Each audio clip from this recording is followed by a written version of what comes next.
சுத்தமா இருக்கணும். இப்ப எனக்கு இல்ல, அது போச்சு. நான் எப்ப என் இருதயத்துல ஒரு ஸ்திரியை இச்சித்து அவரோட பாவம் செஞ்சணும், இருதயம் போச்சு, பரிசுத்தமான இருதயம் போச்சு. அந்த இருதயம் இப்ப இல்ல எனக்கு. அந்த இருதயத்தை மீண்டும் கிரியேட் பண்ணுங்க. உண்டாக்கும் போது நல்ல இருதயமா தான் இருந்துச்சு, என்ன படைக்கும் போது நல்ல இருதயம் தான். இந்த பாவ இச்சையினால என் இருதயம் இப்போ அசுத்தமா போச்சு. அது எனக்கு மீண்டுமாய் சிருஷ்டி, மீண்டுமாய் கிரியேட் பண்ணுங்க. கிரியேட்னா உண்டாக்குவது, உருவாக்குவது, உண்டாக்குவது. அல்லேலூயா, அல்லேலூயா.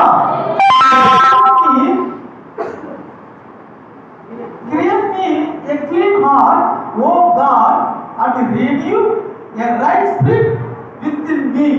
Right spirit. அப்படினா right spirit. அது தமிழ்ல சொல்லப்பட்டிருக்கு. ஆனா அது இங்கிலீஷ் டிரான்ஸ்லேஷன் கூகுள்ல பார்த்தோம்னா அதுக்கு என்ன சொல்லி இருக்குன்னா சரியான பாதை, சரியான ஆவி, சரியான ஆவி.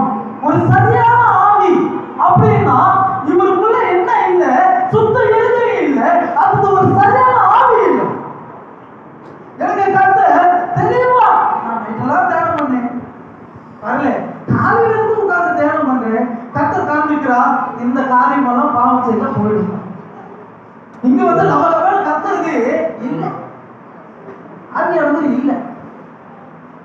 ஒரு மனுஷன் பாவம் செய்வானால் அவன் இருதயம் அசுத்தமா மாறுது. அவனுக்குள்ள ஒரு நிலைவரமான ஆவி இல்லை, இந்த ஒரு ரைட் சரியான ஒரு ஆவி இல்லை. ஹல்லேலூயா, ஹல்லேலூயா, ஹல்லேலூயா. சரியான ஆவி, சுத்த இருதயம் எப்பவும் கூட இருக்குமானால் நீ பரிசுத்தமாய் கர்த்தரை கண்டு வைராக்கியமாய் வாழ்வாய். இருக்கோ நீ என்ன இல்லை யாரும் இல்லை. பரிசுத்தமான ஆவி உனக்குள்ள இருக்கணும். சரியான ஆவி, நிலைவரமான ஆவி, ஒரு சுத்த இருதயம் இருக்கணும்னா நீ பரிசுத்தமா இருக்கணும். இல்லையா நீ ராஜ அபிஷேகம் பெற்று இருந்தா கூட கேட்டா வெளியே தொத்துருவாரு, என்ன விட்டு எடுத்துருவாரு. சுத்த இருதயம் இருக்காது, கேடு உள்ளதாய் மாறிடும் இருதயம், ஒரு கல்லான இருதயமா மாறிடும். அதனாலதான் சொன்னாரு, எரேமியா சொன்னாருன்னு நினைக்கிறேன், கல்லான இருதயத்தை எடுத்து சரியான இருதயத்தை வைங்க.